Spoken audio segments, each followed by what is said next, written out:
ਸਾਡੇ ਪਿੰਡ ਇੱਥੇ ਬੂੜਾ ਖੱਤਰੀ ਰਹਿੰਦੇ ਸਨ। ਮੇਰੇ ਪਿਓ ਦੇ ਜਮਾਤੀ ਸਨ। ਅੱਛਾ।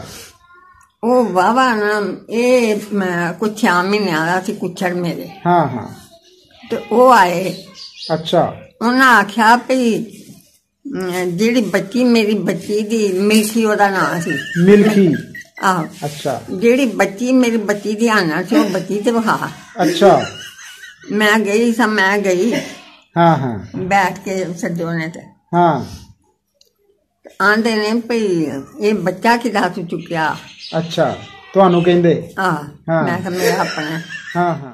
ਉਹ ਕਈਆਂ ਘਰਾਂ ਨੇ ਰੋਟੀਆਂ ਪਕਾਈਆਂ ਹਨ ਉਹਨਾਂ ਦੀਆਂ। ਅੱਛਾ। ਆਹੋ। ਪਹਿਲਾਂ ਆਇਆ ਸਾਡੇ ਘਰ ਸਨ। ਅੱਛਾ। ਅਸਾਂ ਰੋਟੀ ਪਕਾਈ ਸੀ ਤੇ ਫਿਰ ਸਾਡੇ ਤੋਂ ਹਟ ਕੇ ਫਿਰ ਲੰਬੜਾਂ ਪਕਾਈ। ਕਈਆਂ ਘਰਾਂ ਨੇ ਪਕਾਈਆਂ ਹਨ। ਲੰਬੜ ਕੌਣ ਸੀ ਉੱਥੇ? ਲੰਬੜ ਸੀ ਮਾਮਦੀਨ। ਉਹ ਵੀ ਰਾਈ ਸੀ। ਰਾਈ ਸੀ ਤੇ ਬੂੜੇ ਵਾਲੀ ਚ 2 ਕਿੱਲੇ ਪੈਲੀ ਆਉਂਦੀ ਸੀ ਤੇ ਅੱਬਾ ਜੀ ਬੀਤੀ ਆਖਣ ਲੱਗੇ ਵੀ ਅਸਾਂ ਕੀ ਕਰਨੀ ਹੈ। ਅੱਛਾ। 2 ਕਿੱਲਿਆਂ ਤੇ ਜਾ ਕੇ ਅਸਾਂ ਕਰਨਾ ਸਾਡੀ ਨੌਕਰੀ ਹੈ। ਹਾਂ। ਅੱਗੋਂ ਮੁੰਡੇ ਵਾਪਤਾ ਹੀ ਲੱਗ ਗਿਆ। ਆਪੀ ਵੀ ਵਾਪਤਾ ਹੀ ਲੱਗਾ ਸੀ। ਹਾਂ ਹਾਂ।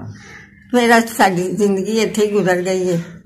ਇੱਥੇ ਹੁਣ ਅਸਾਂ ਮੁੱਲ ਲਈ 9.5 ਕਿੱਲੇ ਅੱਗੇ ਸੀ। ਹਾਂ।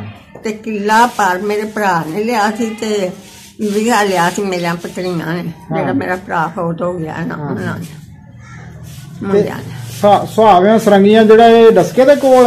ਆਹੋ ਡਸਕੇ ਕੋਲ। ਉੱਥੋਂ ਤੁਹਾਡੇ ਫਿਰ ਦਾਦਾ ਜੀ ਉੱਠ ਕੇ ਆਏ ਇੱਥੇ ਝੁਮਰੇ ਦੇ ਲਾਗੇ?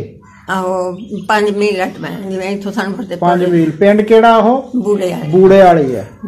ਉੱਥੇ ਤੁਹਾਡੇ ਸਿਆਲਕੋਟ ਹੀ ਜਿਹੜੇ ਲੋਕ ਸੀ ਬਹੁਤੇ ਬੈਠੇ ਸੀ ਜਾਂ ਬਹੁਤੇ ਸਿਆਲਕੋਟ? ਮਾਜਰ ਵੀ ਸੀ? ਨਹੀਂ ਉਦੋਂ ਸਾਨੂੰ ਨਹੀਂ ਪਤਾ। ਮਾਜਰਾ ਦਾ ਮੈਨੂੰ ਨਹੀਂ। ਸਿੱਖ ਰਹਿੰਦੇ ਸੀ ਉੱਥੇ? ਸਾਡੇ ਪਿੰਡ ਇੱਥੇ ਬੂੜਾ ਖੱਤਰੀ ਰਹਿੰਦੇ ਸਨ। ਮੇਰੇ ਪਿਓ ਦੇ ਜਮਾਤੀ ਸਨ। ਅੱਛਾ। ਉਹ ਵਾਵਾ ਨਾ ਇਹ ਕੁਛ 6 ਮਹੀਨਿਆਂ ਦਾ ਸੀ ਕੁੱਛੜ ਮੇਰੇ। ਹਾਂ ਹਾਂ।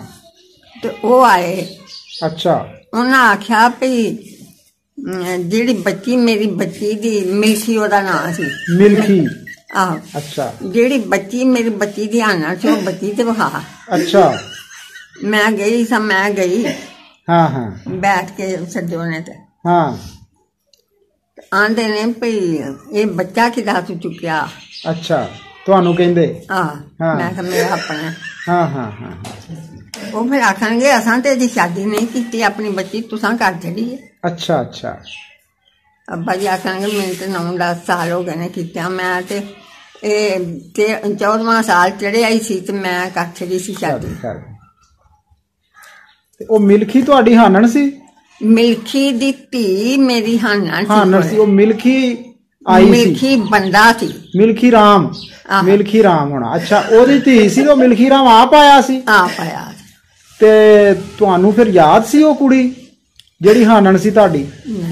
ਮੈਂ ਨਹੀਂ ਆ ਵੀ ਮੈਂ ਜਾੜੇ ਜਦੋਂ ਪਹਿਨ ਮੈਨੂੰ ਨਹੀਂ ਪਤਾ। ਮਤਲਬ ਤੁਹਾਨੂੰ ਫਿਰ ਬਾਅਦ ਚ ਯਾਦ ਨਹੀਂ ਰਿਹਾ? ਉਵੇਂ ਤੁਸੀਂ 4-5 ਸਾਲਾਂ ਦੇ ਹੋਣੇ ਆ? ਨਹੀਂ। ਹਾਂ। ਮੈਨੂੰ ਹੋਸ਼ ਕੋ ਨਹੀਂ। ਮਾਂ ਦੱਸਦੀ ਸੀ ਵੀ ਕੁੱਛੜ ਹੀ ਸਨ। ਅੱਛਾ। ਤੇ ਜਦੋਂ ਜਾੜੇ ਪਏ। ਅੱਛਾ ਅੱਛਾ। ਕੁੱਛੜ ਸੀ ਤੇ ਲੇਕਿਨ ਉਹ ਮਿਲਖੀ ਰਾਮ ਨੂੰ ਪਤਾ ਸੀ ਵੀ ਮੇਰੀ ਬੇਟੀ ਵੀ ਏਦਾਂ ਹੀ ਇੰਡੀ ਸੀ ਤੇ ਕੁੱਛੜ ਸੀ ਤੇ ਹਾਨਣ ਸੀ। ਯਾਰ ਬਣੇ ਸਨ ਆਪਸ ਯਾਰ ਸੀ। ਮਿਲਖੀ ਰਾਮ ਤੇ ਤੁਹਾਡਾ ਵਾਲਾ ਦਾ ਉਹਨਾਂ ਦਾ ਕੀ ਨਾਂ ਸੀ? ਲਾਲਦੀਨ। ਲਾਲਦੀਨ। ਲਾਲਦੀਨ ਰਾਈ ਸੀ। ਹਾਂ। ਤੇ ਜਮਾਤੀ ਸਨ। ਪੜ੍ਹਦੇ ਵੀ ਆਪਸ ਚ ਰਹੇ ਕਿਤੇ? ਆਹੋ ਪੜ੍ਹਦੇ ਵੀ ਰਹੇ ਸਨ। ਤੇ ਲਾਗੇ ਸਕੂਲ ਕਿਹੜਾ ਸੀ ਉੱਥੇ ਜਿੱਥੇ ਪੜ੍ਹਦੇ ਰਹੇ ਸੀ? ਇੱਥੇ ਸੀ ਝੁਮਰੇ ਸੀ। ਝੁਮਰੇ ਪੜ੍ਹਦੇ ਰਹੇ। ਤੇ ਫਿਰ ਮਿਲਖੀ ਰਾਮ ਨੇ ਦੱਸਿਆ ਨਹੀਂ ਵੀ ਅਸੀਂ ਜਾ ਕੇ ਕਿੱਥੇ ਬੈਠੇ ਆ? ਕਿਹੜੇ ਜ਼ਿਲ੍ਹੇ ਚ ਬੈਠੇ ਆ? ਕਿੱਥੇ? ਅੰਮ੍ਰਿਤਸਰ। ਅੰਮ੍ਰਿਤਸਰ ਬੈਠੇ ਜਾ ਕੇ? ਉਦੋਂ ਉਹ ਤਕੜਾ ਸੀ? ਜਵਾਨ ਸੀ ਜਾਂ ਵਡੇਰਾ ਹੋ ਗਿਆ ਸੀ? ਵਡੇਰਾ ਹੋ ਗਿਆ। ਕੱਲਾ ਹੀ ਸੀ ਜਾਂ ਨਾਲ ਉਹਦੇ ਕੋਈ ਜੀ ਵੀ ਆਏ? ਨਹੀਂ ਉਹਦੇ 2 ਭਰਾ ਹੋਰ ਵੀ ਸਨ। ਉਹ ਵੀ ਸਨ? ਉਹ ਵੀ ਨਾਲ ਸਨ। ਇਹ ਤਾਂ ਬਾਬਾ ਦੇਰ ਪਹਿਲੇ ਇਹਦਾ ਮਤਲਬ ਚੱਕਰ ਲਾ ਗਏ ਆਪਣੇ ਪਿੰਡ। ਹੋਰ ਲੋਕਾਂ ਨੂੰ ਵੀ ਮਿਲੇ ਹੋਣਗੇ? ਆਹੋ ਕਈਆਂ ਘਰਾਂ ਨੇ ਰੋਟੀਆਂ ਪਕਾਈਆਂ ਹਨ ਉਹਨਾਂ ਦੀਆਂ। ਅੱਛਾ। ਆਹੋ ਪਹਿਲਾਂ ਆਇਆ ਸਾਡੇ ਘਰ ਸਨ। ਅੱਛਾ। ਅਸਾਂ ਰੋਟੀ ਪਕਾਈ ਸੀ ਤੇ ਫਿਰ ਸਾਡੇ ਤੋਂ ਹਟ ਕੇ ਫਿਰ ਲੰਬੜਾਂ ਪਕਾਈ। ਕਈਆਂ ਘਰਾਂ ਨੇ ਪਕਾਈਆਂ ਹਨ। ਲੰਬੜ ਕੌਣ ਸੀ ਉੱਥੇ? ਲੰਬੜ ਸੀ ਮਾਮਦੀਨ। ਉਹ ਵੀ ਰਾਈ ਸੀ। ਰਾਈ ਸੀ ਤੇ ਬੂੜੇ ਵਾਲੀ ਚ? ਉਹ ਵੀ ਪਹਿਲਾਂ ਦਾ ਹੀ ਬੈਠਾ ਸੀ ਉੱਥੇ? ਪੁਰਾਣਾ ਬੈਠਾ ਸੀ। ਉਹ ਵੀ ਪੁਰਾਣਾ ਬੈਠਾ ਤੇ ਇੱਕ ਫਿਰ ਖੱਤਰੀਆਂ ਦੇ ਕੋਈ ਦੋ ਤਿੰਨ ਘਰ ਹੀ ਸੀ ਜਾਂ ਹੋਰ ਵੀ ਕੋਈ? 2-4 ਘਰ ਹੀ ਸਨ ਤੇ ਉਹ ਜਦੋਂ ਜਾੜੇ ਪੈਣੇ ਟੁੱਟ ਗਏ। ਉਹਨਾਂ ਦਾ ਜੀ ਰਹਿਤ ਨਹੀਂ ਗਿਆ ਕੋਈ ਪਿੱਛੇ? ਨਾ, ਕੋਈ ਨਹੀਂ ਰਿਹਾ। ਤੇ ਕੋਈ ਹੋਰ ਉੱਥੋਂ ਦੀ ਪਿੰਡ ਦੀ ਗੱਲ ਕੋਈ ਯਾਦ ਹੋਵੇ ਤੁਹਾਨੂੰ? ਹੋਰ ਕੋਈ ਨਹੀਂ ਯਾਦ।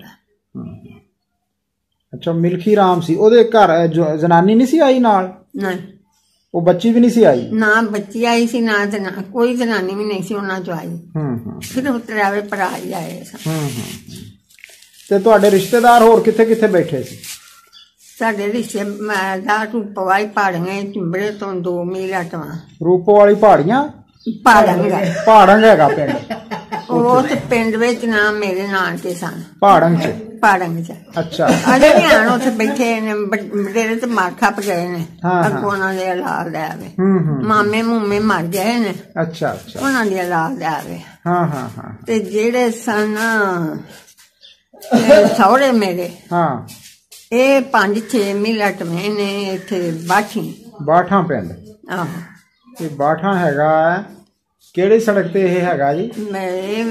ਖਿੱਚੀਆਂ ਬਰਨਾਲੇ ਵਾਲੀ। ਧਨੌਲੇ, ਬਿਲਕੁਲ ਧਨੌਲੇ ਵਾਲੀ। ਇਹ ਬੱਸ ਜਾਂਦੀ ਹੈ ਫੈਸਲਾਬਾਦੋਂ ਨਹਿਰ ਤੱਕ, ਨਹਿਰ ਤੋਂ ਅੱਗੇ ਖਿੱਚੀਆਂ, ਨਹਿਰ ਦੇ ਅਗਲੇ ਪਾਸੇ ਉੱਥੇ ਤੱਕ ਜਾਂਦੀ। ਮੈਂ ਗਿਆ ਉਧਰ। ਤੇ ਤੁਹਾਡੇ ਰਿਸ਼ਤੇਦਾਰ ਜਿਹੜੇ ਸੀ ਉਹਨਾਂ ਦੇ ਪਿੰਡਾਂ ਦੇ ਵਿੱਚ ਕੋਈ ਪਤਾ ਕੋਈ ਦੱਸਦੇ ਵੀ ਵੱਢ ਟੁੱਕ ਹੋਈ, ਕੋਈ ਬੰਦੇ ਰਹਿ ਤਾਂ ਨਹੀਂ ਗਏ? ਨਹੀਂ। ਫਿਰ ਤੁਸੀਂ ਆ ਗਏ ਤੇ ਲਈਏ? ਅਸੀਂ ਸਾਦਕਾਬਾਦ ਟੁਰ ਗਏ ਸਾਂ। ਤੁਸੀਂ ਉੱਥੋਂ ਗਏ ਫਿਰ ਬੂੜੇ ਵਾਲੀ ਤੋਂ ਸਾਦਕਾਬਾਦ? ਬੂੜੇ ਵਾਲੀਆਂ ਨੇ ਬਾਠਾਂ ਵਾਲੇ ਸਾਦਕਾਬਾਦ ਗਏ ਸਾਂ। ਤੁਹਾਡੀ ਸ਼ਾਦੀ ਹੋ ਗਈ ਫਿਰ ਬਾਠਾਂ ਚ? ਮਲਤਾਨ ਹੋਈ ਸੀ ਤੇ ਮਲਤਾਨੋਂ ਫਿਰ ਬਾਠੀ ਗਿਆ। ਜਿਹੜੀ ਬਾਠਾਂ ਵਾਲੀ ਜ਼ਮੀਨ ਸੀ ਨਾ, ਅੱਧਾ ਮਰਬਾ, ਉਹ ਇਹਨਾਂ ਨਾਲ ਗਹਿਣੇ ਪਾਈ ਸੀ ਸਾਡੇ ਸਹੁਰੇ ਨੇ। ਤੇ ਉਹ ਆਪੀ ਫਿਰ ਮਾਰ ਖੱਪ ਗਿਆ ਤੇ ਪਿੱਛੋਂ ਆਂਦੇ ਰਹੇ ਨੇ ਵੀ ਜ਼ਮੀਨ ਲੈ ਲਵੋ। ਉਹ ਫਿਰ ਵਿੱਚੋਂ ਅਸਾਂ ਹੀ ਆਖਿਆ ਵੀ ਉਹਨਾਂ ਉਹ ਜਿਹੜਾ ਲਿਆ ਹੈ ਪੈਸਾ ਉਹ ਦੇਵੋ ਤੇ ਫੇਰ ਇਹਨਾਂ। ਉਹ ਕੋਈ ਨਹੀਂ ਸੀ, ਅਸਾਂ ਉਹ ਕੀਤਾ। ਅੱਛਾ, ਤੁਸੀਂ ਉਹਨਾਂ ਕੋਲ ਹੀ ਦਿੱਤਾ। ਜਦੋਂ ਤੁਹਾਡੀ ਸ਼ਾਦੀ ਹੋਈ ਹੈ ਬਾਠਾਂ ਚ, ਬਾਠਾਂ ਵਾਲਿਆਂ ਨਾਲ, ਉਦੋਂ ਇਹ ਮੁਲਤਾਨ ਬੈਠੇ ਸੀ? ਉਦੋਂ ਮੁਲਤਾਨ ਬੈਠੇ। ਤੁਸੀਂ ਉਦੋਂ ਕਿੱਥੇ ਬੈਠੇ ਸੀ? ਅਸੀਂ ਬੂੜੇ ਵਾਲੇ। ਤੁਸੀਂ ਬੂੜੇ ਵਾਲੇ ਸੀ। ਫਿਰ ਇਹ ਪਹਿਲੇ ਦੀ ਰਿਸ਼ਤੇਦਾਰੀ ਸੀ ਤੁਹਾਡੀ ਜਾਂ? ਪਹਿਲੇ ਦੀ ਸੀ। ਫਿਰ ਉੱਥੋਂ ਮੁਲਤਾਨੋਂ ਚਲੇ ਗਏ ਸਾਦਕਾਬਾਦ। ਉੱਥੇ ਕਿਹੜੀ ਜਗ੍ਹਾ ਰਹੇ? ਉੱਥੇ ਰਹੇ 11 ਚੱਕ ਸਈਦਾਂ ਦੇ। 11 ਚੱਕ ਸਈਦਾਂ ਦੇ ਸਾਦਕਾਬਾਦ ਦੇ ਲਾਗੇ। ਤੇ ਮੁਲਤਾਨ ਕਿਹੜੇ ਪਿੰਡ ਰਹੇ? ਮੁਲਤਾਨ ਰਹੇ ਧਨੌਲੇ। ਧਨੌਲਿਆਂ ਨੀ ਬਾਬਾ ਜੇ ਪਿੰਡ ਦਾ ਨਾਂ ਸੀ। ਤਹਿਸੀਲ ਕਿਹੜੀ ਚ ਬੈਠੇ ਸੀ? ਲਾਗੇ ਸ਼ਹਿਰ ਕਿਹੜਾ ਸੀ? ਦੀਨਪੁਰਾਂ ਦੇ ਸਨ। ਦੀਨਪੁਰ। ਅੱਛਾ ਅੱਛਾ। ਫਿਰ ਬਹਾਵਲਪੁਰੋਂ ਆ ਕੇ ਫਿਰ ਤੁਸੀਂ ਕਿੱਧਰ ਆਏ? ਫਿਰ ਦੁਬਾਰਾ ਉੱਥੇ ਗਏ ਜਾਂ ਸਿੱਧੇ ਥਲ ਚ ਆਏ? ਫਿਰ ਲਈਏ? ਸਿੱਧੇ ਥਲ ਚ ਲਈਏ ਆ ਗਏ 305 ਚੱਕ ਚ। 305 TDA। ਠੀਕ ਹੈ ਠੀਕ ਹੈ। ਇਹ ਆ ਲਾਗੇ ਹੈਗਾ ਆਪਣਾ ਮੰਦੋ ਮੁਰਾਦ। ਇੱਥੇ ਖੂਬ ਪੁਰਾਣੇ ਹੈ। ਇੱਥੇ ਪੇ ਬੈਠੇ ਤੁਸੀਂ। ਅਸੀਂ ਦੇਖ ਲਓ ਕਿੱਥੋਂ ਤੁਰੇ ਤੇ ਕਿੱਥੇ ਆ ਕੇ ਬਹਿ ਗਏ। ਬਜ਼ੁਰਗ ਸਿਆਲਕੋਟੋਂ ਤੁਰੇ ਤੇ ਲੈਲਪੁਰ ਆਏ, ਲੈਲਪੁਰੋਂ ਮੁਲਤਾਨ ਗਏ, ਤੁਹਾਡੇ ਸਹੁਰੇ ਮੁਲਤਾਨੋਂ ਸਾਦਕਾਬਾਦ ਗਏ, ਸਾਦਕਾਬਾਦ ਚੋਂ ਫੇਰ ਆਏ ਤੁਸੀਂ ਲਈਏ ਚ। ਇਹ ਜਾ ਕੇ 6 ਕਿੱਲੇ ਤੇ 9 ਮਰਬੇ ਜ਼ਮੀਨ ਲਈ ਹੈ।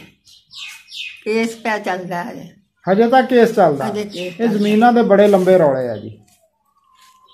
ਉਹ ਜਿਹੜਾ ਮੇਰੇ ਜੇਠ ਦੇ ਪੁੱਤਰ ਵਾਲ ਮੇਰੀ ਧੀ ਵਿਆਹੀ, ਉਹ ਮਰ ਗਿਆ ਸੀ ਨਿੱਕੇ ਨਿੱਕੇ ਸਨ। ਉਸ ਜੇਠ ਦਾ ਨਾਂ ਨਹੀਂ ਸੀ ਵਿੱਚ ਕਾਗਜ਼ਾਂ ਨੇ ਲਿਖਿਆ। ਉਹ ਇੱਥੇ ਜਾਂਦੇ ਰਹੇ ਆ ਲਈਏ ਤੇ ਉਹਨਾਂ ਦੇ ਸਨ ਵੀ ਉਹ 5ਵੇਂ ਭਰਾ ਦਾ ਨਾਂ ਕਿਉਂ ਨਹੀਂ ਲਿਖਿਆ। ਕੁਛ ਕਾਗਜ਼ਾਂ ਤੇ ਹੈ ਸੀ ਤੇ ਕੁਛ ਵਿੱਚ ਕੋਈ ਨਹੀਂ ਸੀ। ਹੁਣ ਉਹਦੇ ਤੋਂ ਉਹ ਬਾਰ ਨਾ ਸਾਡੇ ਨਾਂ ਟੁੱਟ ਕੇ ਹੁੰਦੀ ਹੈ ਜ਼ਮੀਨ। ਇੱਥੇ ਉਹ ਸਾਂਸ ਹੁੰਦਾ ਸੀ ਨੂਰਾ। ਉਹ ਆਂਦਾ ਸੀ ਵੀ ਤੁਸੀਂ ਇਸ ਤਰ੍ਹਾਂ ਕਰੋ ਕਿ ਹਾਮੀ ਚੁੱਕੋ, ਪੈਸੇ ਲਾਓ ਤੇ ਜ਼ਮੀਨ ਮਿਲਦੀ ਹੈ। ਮੈਂ ਕਿਹਾ ਮੇਰੇ ਪੁੱਤਰ ਬਾਹਰੋਂ ਕਮਾਉਂਦੇ ਨੇ, ਇਹ 10 ਹਿੱਸਿਆਂ 'ਚ ਜ਼ਮੀਨ। ਹਾਂ ਹਾਂ।